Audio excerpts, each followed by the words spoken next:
Hey Philip, I see you. I'll get you in here. Miss you, Beth. All right, Philip coming in.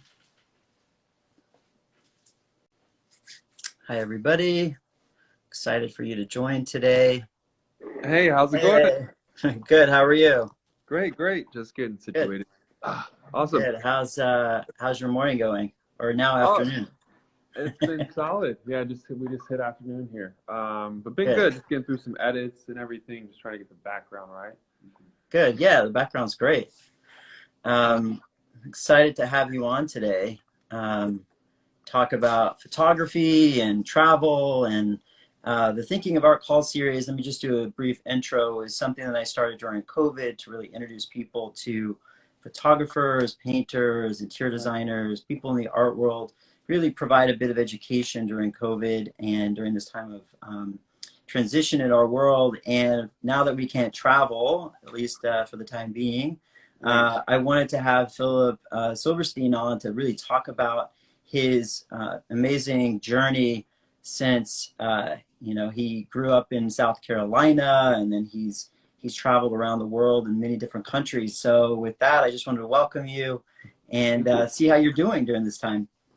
Yeah, it's been a really interesting time, but one of those times that you kind of get a chance to step back from everything and kind of evaluate from an outside perspective. Not being able to travel, I was able to catch up on a lot of edits and some other photo Sure. projects and things that, when you're consistently going every couple of weeks, you just at some point I say lost in files, but at some point it's just a constant, struggle of, hey, when do I actually sit down to edit and take a look at all the stuff I've done. So, when I'm on the road, I do try to give myself a little bit of time to edit that night after I've shot something. If I know that there's something that's like, wow, I really need to work on this one. But Yeah. it's been an interesting time. I was able to travel luckily just before COVID hit, so that's Yeah. Where given me a where were little bit you? of You were in Spain, I um, think, right? yeah, we finished in Spain, but we left. My birthday's in February, and my buddy's birthday's also in the end of February. And it's a funny story because he's actually from Brazil, and he pays a shaman yearly to tell him where he should be for his birthday, so that he can, receive the proper alignment and I guess downloads. But he Right. had to be at Giza, and so last year I knew that 2020, the first trip that I plan and make sure I get to is going to be Egypt. So he was like, "Hey, I'm going by myself. If you're free, Awesome. come join me and we can do something out of it." So we started in Egypt, and I left LA, flew to Paris, flew from Paris to Cairo, and then flew from Cairo to Luxor. And we started in Luxor, did a few days there, and then went up to Giza. But from there, we did Israel, we did Turkey. We flew, after a few days of Istanbul, we flew to Austria. And as soon as we landed in Vienna, it was a little bit of a cloudy day. So we were like, you know what? Hmm. Let's get a car. We got a car in one day. So we drove Vienna down to Hallstatt, over to Neuschwanstein Castle in Germany, and then dropped the car off in Switzerland in Zurich that night. So Yeah. we woke up in Istanbul and we ended up in Switzerland, but we had traversed, I guess, 4 countries that day. Um, and after we did Switzerland and Zermatt, we finished in Spain. But at that point, they had just started lockdown in Spain and just started the travel ban in the States. So So what day was that? Was that that was February, we end of literally February?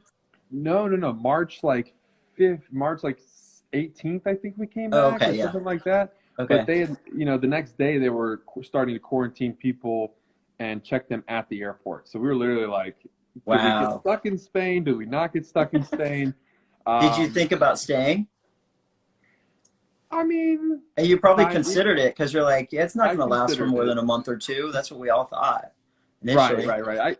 Yeah, I'm happy that I came back, in retrospect and didn't get stuck in Spain. That would have been nice to perfect my Spanish a little bit. But I recently moved into this West Hollywood apartment just at New Year's. So, came back and got a chance to really get the apartment and place together and again, catch up on everything. So this time is more of like I just use it as a time to personal development And again, just getting back into some of my older Hmm. projects, going back and editing Japan from like 2018 and stuff like that. So Well, talk about, let's go back a little bit and talk about, you grew up in South Carolina. mhm. You were very good at sports, so you you traveled to Italy, right, to play football. Yeah, So so that so that talk was the about like first. how that happened, and then we'll go into the transition into the inspiration of your photography career. Right. So that was the first, I guess, Europe trip that I'd been on. I'd been a couple of times to the Bahamas, and that I think at that point I was at like three, four countries, maybe, right? Because Hmm. I went to Mexico one time and went up to Canada, right? So at that point, kid from South Carolina playing football, and I had a great opportunity to go with a friend who actually just finished his, I don't even know, 20th season in Finland, and so he's been playing ever since still. But we had an opportunity to go to Milan, Hmm. which was awesome. And I was out there for about 6 months. And in that time frame, I traveled to 13 countries around Europe, but I didn't have a camera. That kind of sparked my interest for, exploration. And I'm thinking in my head, I'm like, if I got to go get a real job and I'm only allowed 2 weeks to travel, how am I going to see everything? So Yeah. that was kind of the thoughts I was thinking in my head when I was just trying to figure out, okay, I'm going to come back to the States, I'm going to get a real job type of thing. But that happened for 6 months. Traveled, like I said, 13 countries in Europe, and very thankful and grateful for the time there.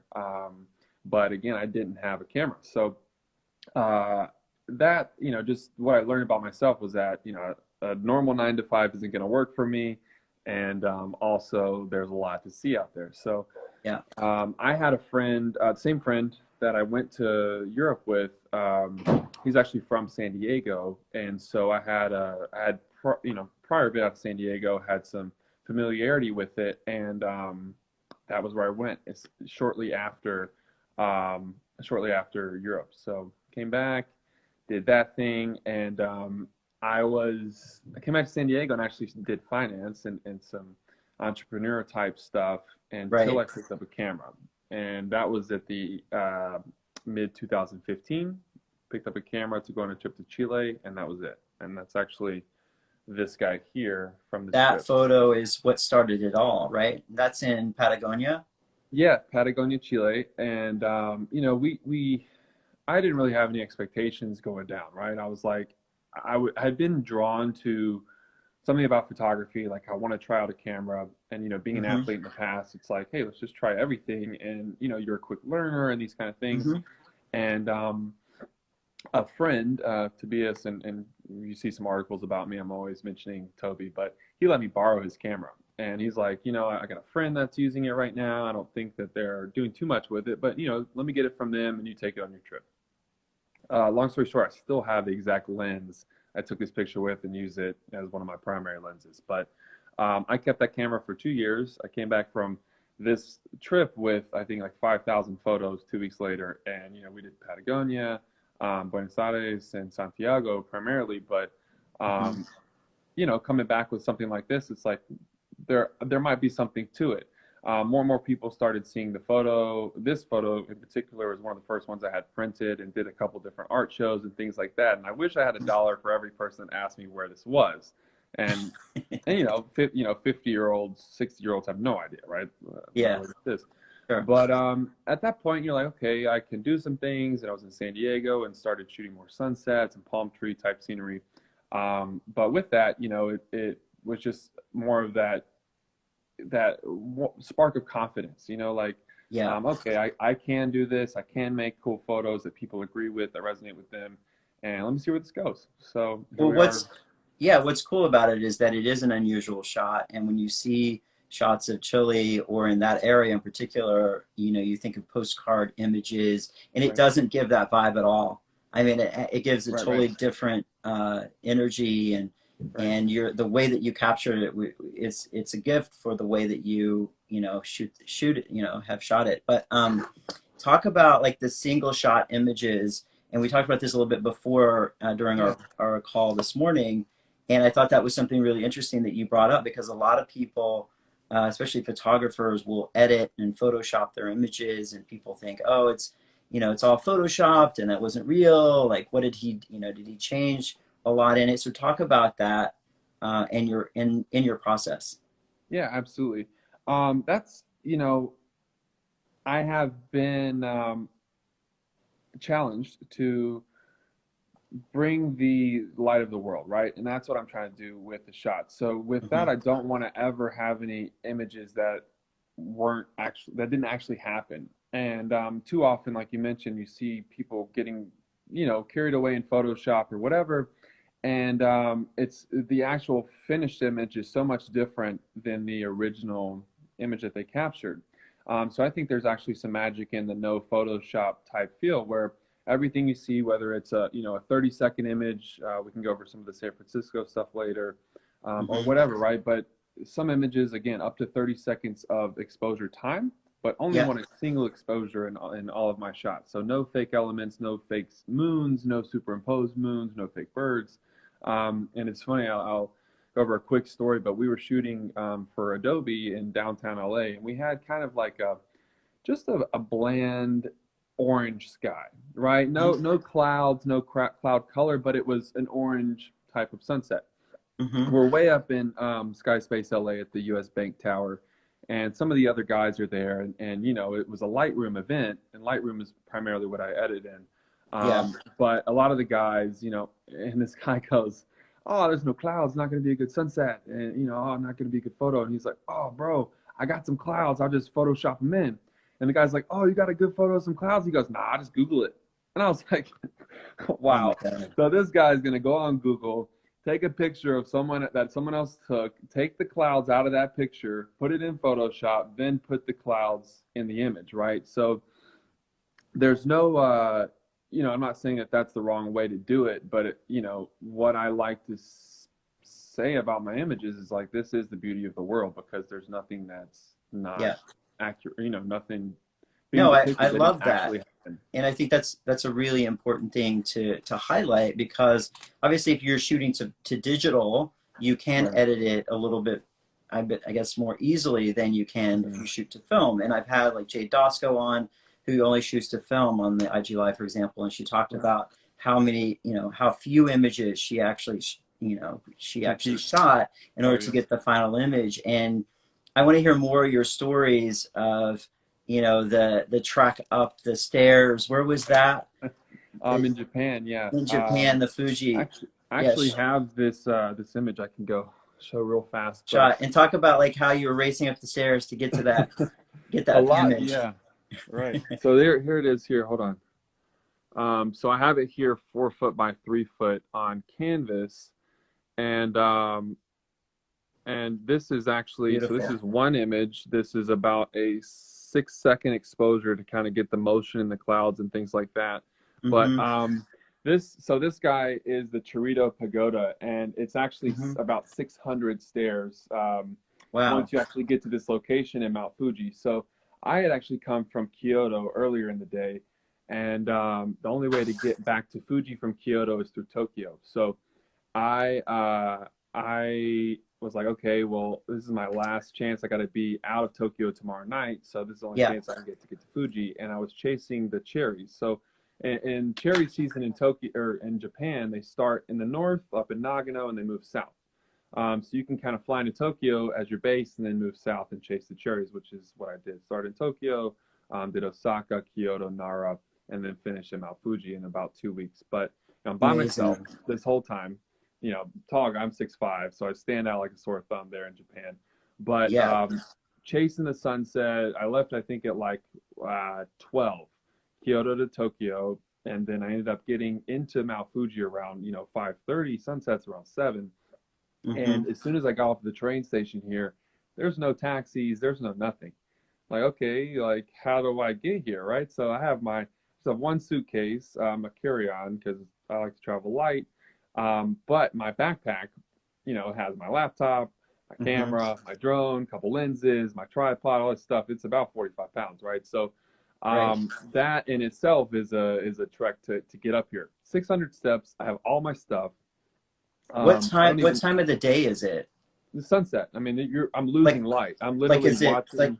it's like 6 p.m., 7 p.m.? Do you Yeah, remember like yeah, 6, 7 p.m. okay. I'm on the train. I'm seeing the light go down, right? So Yeah. I'm like, I got to get to this spot. It's my only chance for the sunset. And I get off the train station. There's no one there, literally no taxis. And so I ended up talking to this random guy. He speaks no English, and I showed him a picture of Torito Pagoda, and he's like, Hmm. come in. This random guy takes me to here.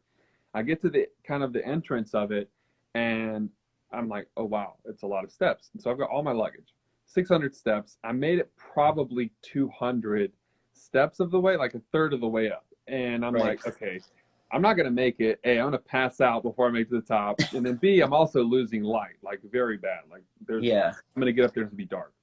And so I had a choice.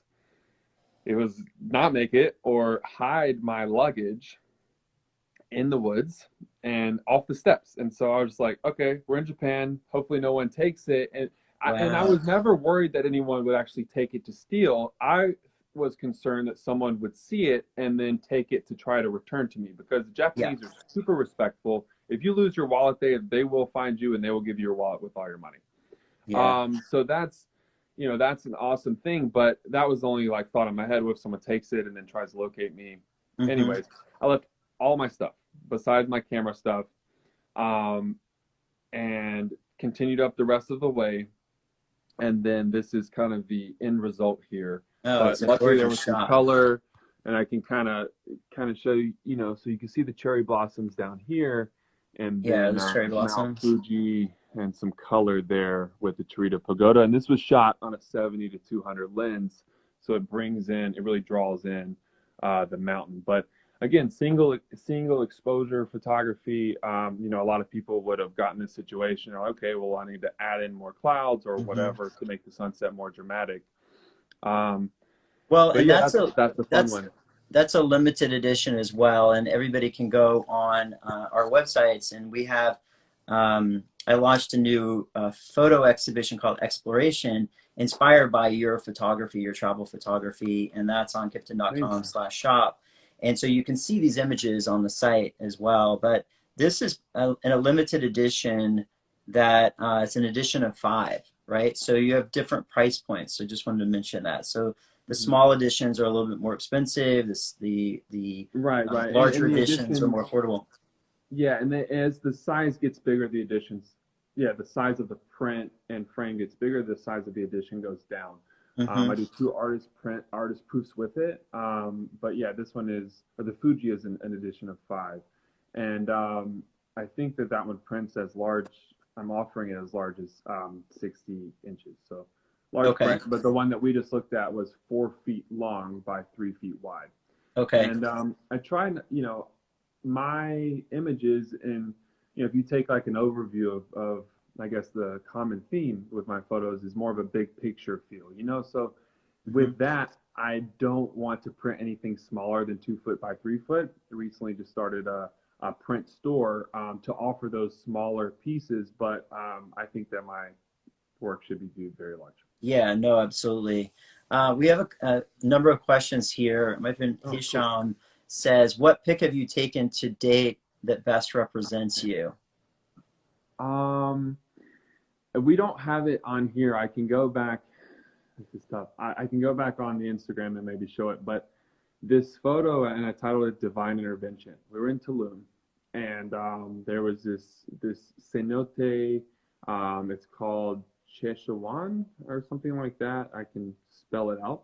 Okay. But constant theme of mine, chasing sunsets, as I just talked about in with the Fuji photo, chasing light, chasing that perfect image, whatever. So we arrive here, and this is back in um, June of last year, Yeah. and we got there midday. This is about an hour and a half from Tulum. We were actually headed out to uh, I forget the name of the old sacrificial temple that they have out there, just off the Hmm. top of my head. But we were headed there. This is an hour and a half from Tulum. Anyways, we get to this cenote, and they almost didn't let us in for whatever reason. But we got in, and this light is beaming down right onto this like little bottom of the cenote, and and I got in. I was like, oh my god, this is amazing, right? So I start shooting Yeah. it, and then within like 3 to 4 minutes, the light was gone, and it was never like that the rest of the time. And I think that that is a, I'm just getting like chills thinking about it. But, you know, that image really does represent me because it's like, I'm here, I'm really just trying to represent the beauty of the world. And, you know, because in my head I had this image that the light was going to shine down and it was all going to be perfect. It was. I got my shot, and as soon as I got it, the light went away. So I think that Oh, that wow. is that's kind of a representation of just how I operate, which is, you know, I think this is going to happen. I say it's going to happen, and then I go make it happen. You Which, you know, manifest in the it. world, yeah, absolutely, the world Beautiful. conspires to help you. So Yeah. So can we talk a little bit about that? I sense you're really a spiritual guy, and you talked about that a little bit. What really motivates you and inspires you spiritually? mm. um, I think what is I'm trying to come up with like one word, but the closer I get to myself, if that makes sense, the more that I'm realizing about the world and about the universe and our existence. And spirituality, you know, I've always been, I guess, more on the religious side than the spiritual side. But in this, especially during this COVID time, I've done a lot of meditation and read a lot of books, and I've just have been trying to find that why are we here? What are we doing?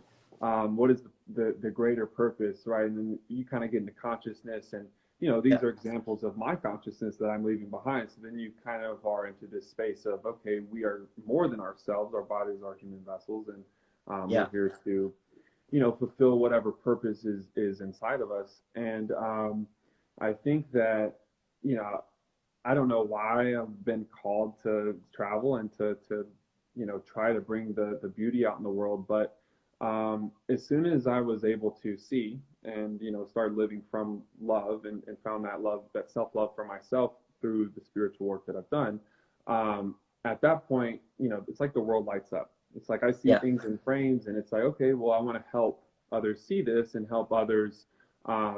You know, live more freely because they're now super confident in who they are. You know, when you get to that point, you can literally have nothing and you're okay. You're And you still know, when happy you and you're have still that, yeah. peaceful. Yeah. Yeah. I So that's love kind of that. the behind. I didn't mean to put you on the spot at all, No but worries. I wanted to talk. There's some more questions that came up, and I want to get to those as well. Yeah, But with that, I was in Indonesia last summer for 6 weeks, and I spent a lot of amazing. time in Ubud for you know, for a couple weeks, and I'm really into meditation and spirituality. So for that, with what you were saying, it really speaks to me personally. But there's one image of the waterfall that you shot Yeah. called A ling a Chase ling. Waterfalls that you shot 3 years ago in Bali. So can you talk Mhm. about how you captured that specific image? Yeah. So a lot of times you're not going to see people trekking around Bali with a tripod, but that one, you know, that's a 10-second exposure to get the water as smooth as it was. Hmm. But this one we almost like didn't do because Aling, it's a Ling waterfall, and it's about 3 hours from Seminyak, and I Hmm. think about an hour and a half from Ubud. And you know, we're kind of on this whole day thing, and it was raining all. Sorry, my phone had a low battery. Hmm. But it Oh, was raining all day, and we almost didn't go to it. But we showed up, and the rain stopped. And since it had been raining so much, you know, the waterfall was coming in super heavy, and I was able to just pop the. I was like, you know, we made it, and we're like, wow, pop the tripod up, get the shot. And then it's pretty cool because they actually have three different waterfalls in that area, and then the third one you can actually jump from. It's like a, I think it's like a 30, I want to say the height right, but I think it's around 30, sorry, it's like a 50-foot jump. I don't know that I was big, trying to yeah, convert big from jump. meters, but it's a pretty Hmm. high jump there. Did you So, do you it? know, yeah, yeah, I did it. Did it. It was great. It was really cool. You know, you just face your fears type of thing. But, you know, when I was an athlete, I never thought I would be a photographer. It was almost like, oh, that's kind of, you know, try that. Okay, well, Right. something scares me a little bit. No, it lets me know I should do it just to Hmm. go for it. But yeah, nothing to, you know, the main thing of that photo is just getting to that location because I'm just, you know, I'm just bringing a camera and taking a pic, and it's gorgeous. So, The um, okay, there's so many that I want to talk about, and I want to be sensitive to our cool. time. Talk about the top of Capri shot with the boats. I mean, I thought with the tree there and Yeah. how high you were, and were you in a tree or? I was just praying, but I don't know if you can zoom in on that one. That one's actually really cool because if you look between that little spot like this in the tree, you can see a boat in there, and then you check out that boat, and there's a water slide coming out of that boat, and Oh, that's no really way. cool. I mean, Yeah, I see it. that's just another part of the detail, and how Instagram doesn't quite do the photos justice. But no, I was in Capri. That was just I wasn't in the tree. I just kind of found the frame, and I was just I just walk around and chase frames, and a lot of photographers, I would say I'm a lot different than like a Peter Lick, right? He'll go sit in one location for 3 days, but in three Hmm. days I've covered 3,000 miles and I've done a lot of different things. And obviously, if you're somewhere and you're like, I have to get that perfect shot, you get the perfect shot that you want. But Yeah. in this instance in Capri, I only had 2 days there, so I'm just running around getting whatever frames I could, Hmm. and I didn't really know where I was going. I was just walking by myself. So Yeah. just checked it out, and this was at the I think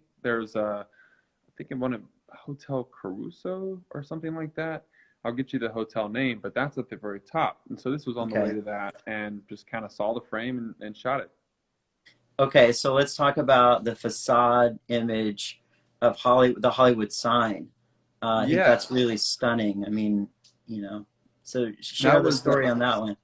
yeah, that was actually out of a helicopter. So hanging out of the side of a helicopter, and that was actually my first helicopter photography. I'm sorry, that was my first one in LA. I had done one prior in Las Vegas, but first open door deal. So doors wide open, and I'm strapped in the helicopter, Wow. and we had flown. The cool one thing is that we flew over LAX first, and so we're literally over LAX, and we can see the planes coming and landing under us. But Hmm. we left there, went over to Santa Monica, and then by the way, by the time we had made it to the Hollywood sign, it was just that golden hour. And Hmm. so pilot kind of went on, and as I'm shooting, I really love how the light hits and how you can see the side of the sign. And it's really funny because when you actually make it to Hollywood, and you go to these Hollywood studios, and it's like, oh, well, look at this front of the house, and you just kind of, Yeah. you took the back of the thing off, right? So Yeah. that's kind of exactly what the side of the sign is. Everyone, and everyone in Hollywood's kind of holding up a facade, and it is what it is. But Yeah, it's actually really massive when you get up there and you're physically behind the sign. You realize how big yeah, the yeah, I letters did are. that hike recently back during uh, quarantine, COVID or whatever. But we Did you went go up out. the Wisdom Tree hike and then go So the back way? that's what we tried to do, and my mom was visiting and everything, and so we got to Wisdom Tree, and there was someone there, and they were like, "No, you can't hike it because of COVID." And we're like, Oh yeah, I "What?" think it's Like, still blocked there's off. 0% chance we're gonna catch COVID on this hike. But anyways, we Yeah, left and we went back around, and we did just the Hollywood sign hike after that. The plan was to hike from Wisdom Tree, but in that very day we couldn't. that's a So very cool hike for those of you that haven't been to LA. I'd absolutely really encourage you to do the Wisdom Tree hike and then you hike back the back way behind the Hollywood sign. It's right. really pretty amazing. Talk about the California morning shot where you're in the water shooting Yeah, back to the land with the beautiful home that there. Is that that was in a fun. Yeah, that's that in was La a fun Jolla? one. Yeah, that's in La Jolla. And so I spent like 5 years in the San Diego area when I first moved to California. But out when Hmm. I was testing out this water, it's like a water harness, but it's a waterproof deal. You put your whole camera in. You're like, I really hope this $300 harness protects my Close. $5,000 camera, but Yeah, we'll try. yeah, And so yeah, the camera body is actually you can see the lens is actually a little bit in the water in that shot, and it's that's why beautiful. because I have that protective, um, the protective water shield on it. But I just got it and I was like I'm gonna go try it, and it was just a nice morning there in La Jolla. And when I look back at that photo, it just kind of it's like why you moved to California. It's like California's dream, right? House on the water with the palm trees, and you know how do you beat that? So, of all the places you've been in the world, I mean, obviously you love California, but what's different with California versus anywhere else that you've ever been? Um, I think the main thing with California, and I don't know if it's a different aspect or whatever, but it has everything. You know what I mean? Like I'm from the East Coast. I have very bad allergies out there because of the pollen and whatever, Same. right? So I was always sick as a kid. All it took was for me to move west, and Yeah. all my allergies and problems like that were gone. Yeah. It's a lot of times people ask me like, "What brought you to California?" And I literally answer like palm trees. And when you do travel the world, and that's one of the things about LA that is so amazing because in any day, take Dubai for an instance, right? I'm on set in Hollywood. I'm shooting for some friends, have a clothing line. I'm helping them do some creative things. And two guys there, one guy has a brand, the other guy has another business in Dubai and just his friend. I'm over in Spain and I contact my friend in Dubai. Hey, I'm over in this part of the world. Love to come to Dubai if you have any opportunity or people you can connect me with. And he's like, oh well, for our business we actually need some shots. So come out here. Um, cool. So then that's how what unlocked Dubai, right? But I met this person in Los Angeles. Hmm. And the point is that Los Angeles has everything, Los Angeles, Southern California in general, right? Everything to offer in terms of uh, reliable weather. It's going to be sunny.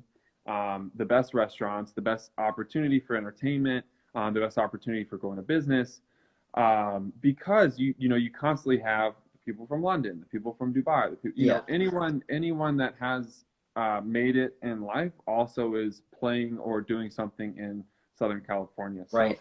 And um, I think to that's add to one. that, just the access to nature. I mean, you're Yeah, proving that through the images, some of the California images that we're featuring. But I feel that exact same way. I mean, I can sail, I can surf, I can hike, I can do right. something outdoors, pretty much I think they almost say every it's 2 day. hours you can snowboard and then surf Yeah, in the same day, right? Like no, not many places you can do that. So absolutely right. Talk about the Venice canals on fire shot. I think that's yeah, really an extraordinary shot. That was in 2019, so last year. mhm.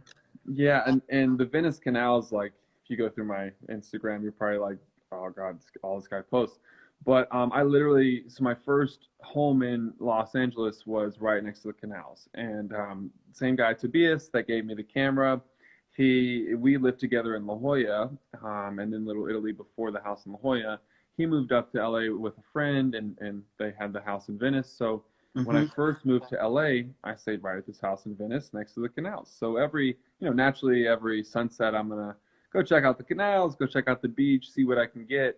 But this one was one of those sunsets that just This stunned. really And then as popped. the sun came down, the colors just popped, and I knew exactly where I had to go in that spot in the canals to get that line up. Because That I've reflection spent and so much everything. so much time in the canals, and I'm like, this is the shot. So ran back to the very front, and it's kind of like the third canal over. But yeah, just one of those amazing times where And again, like that's one going shot. myself. You didn't edit that photo. You didn't, Right. insert the clouds in there, or, I think that that's something I really wanted to highlight with you because a lot of photographers, no offense to other photographers that do that, um, that's a different style, right? And I like that Right. the single shots that you Yeah. do and you sell are the one-offs, right? Right. So So talk that a in little, that particular frame, sorry, that particular okay, frame and instance, right? I might shoot around 15 images just to have some options, shoot a couple different light exposures and things like that, just to see what is the best final result. And then that one in Lightroom, I just kind of touch up. Um, I won't increase the saturation, like like the saturation bar. I don't increase the saturation. I just mhm, kind of will remove some colors or just kind of increase the clarity and things like that if you're mhm, getting really technical inside of yeah. Lightroom. But play with the shadows a bit and just kind of make what pops pop from a We shot. have some photographers on here, and one in particular um, is a really good photographer, and he hasn't started selling any of his work. So, do you have any words of advice for anybody out there that's has a passion for photography and are kind of really kind of nervous or a little hesitant about putting their work out there for sale? What would you recommend that they do, or how would you start? Um, how would you start? Just keep taking photos. That's definitely the best starting point. And anyone that is getting into photography and asking for tips, I'm literally like, just go shoot. fall in love with the process of shooting, right? And fall in love with the process of creating images. And then at that point, you know, after you have, then you can start saying, okay, well, which camera should I start with, and that kind of thing. Mm-hmm. But I guess any advice I have to anyone starting out is remember why you started, and then stay true to your passion, and the rest is going to work itself out. You know, obviously it's connection, and you know, if you're starting as a photographer, whether it's a nature photographer or a portrait photographer, unfortunately, a lot of times you have to just work and get the photos captured. Because take a portrait photographer, for example, right? If you're like, oh, LeBron, I'd like to shoot portraits of you, and he's like, okay, well, let me see some of your portraits. You're like, oh, I don't have any. And he's like, well, why am I going to waste my time to shoot shots of you, right? Yeah. So, Yeah. you know, with anything, right, you kind of have to prove yourself. And I think that I kind of was able to do that, you know, with a nice collection of some international shots, getting my my California collection up. But I was fortunate enough to be featured by a gallery in San Diego. Yeah. Alexander Salazar, and that was like, okay, well, if a gallerist is going to carry my stuff and people, you know, and he helped me get my first sale, and that's all it takes. You know, you get your first sale, and then it's like, okay, let's figure out how to do more and how to get. I guess the main thing with photos is now I just need to take more photos that more people resonate with. So another question: who would you like to shoot a portrait of? LeBron. You haven't. No, I just said LeBron, but who would I like to shoot a portrait of? You know, one of my inspos has always been Michael Jordan, so that'd be amazing, right, to be able to do that. And yeah, maybe, yeah, I think Michael Jordan would be like the coolest. But you know, I've been fortunate enough to shoot some cool portraits. You know, Floyd Mayweather. I shot Kate Moss's sister on a swim shoot, and it's really fun to work with people. You know, I like to work with people more on like a nature setting and have some natural backdrop or something like that, as opposed to just create something in a studio. Yeah. But you know, when it comes to me, like, there's no people that I'm like, you know, oh, I really can't wait till I can shoot that person. Yeah. And one of my friends, Ugo, he's a stylist, and he put it the best way. He had just come off set, and he was like, you know, we're shooting this day for this campaign. Cool. I was like, oh, who are you shooting? You know, he's like, oh, Stevie. I was like, oh, Stevie Wonder? And he's like, yeah, Stevie Wonder. And I'm like, okay, you just say it so nonchalantly, like, right, that's a big deal. He's like, honestly, I don't get excited about anyone that's not me. And that's how passionate you have to be about what you're working on. And so, you know, I think a lot of times people are like, oh, you know, they want to build up this confidence to be able to talk to this person or to be able to shoot this person or whatever. And that's kind of like a lack mentality, right? When you're like, oh, when I have enough ability, then I can do this, as opposed to just believing in yourself and believing that, you know, you're enough. And you know, seeing what happens from that process is kind of the beauty in work, right? So it's a great perspective. You know, Michael Jordan, just because he's always been an inspiration since day one, or anyone like that, right? But there's no one that I'm like, wow, I can't wait till I can put myself in a position to shoot that person. I'm more like that with photos. I can't wait to get this spot, you know, go to Java and get the shot of the big volcano with like the multiple waterfalls. That's more of like, oh, I see that, I'm like, I have to go get that. Or like Kyoto in fall. That was my actual plan, to go back to Japan this fall and do autumn leaves in Kyoto. So, you know, I see pictures like that, and I'm like, oh, I have to go get that. As opposed to people. I want to see your images of Egypt, because it's on my list, the place I want to go. Where are your kind of favorite spots that you want to go once you can travel more freely again?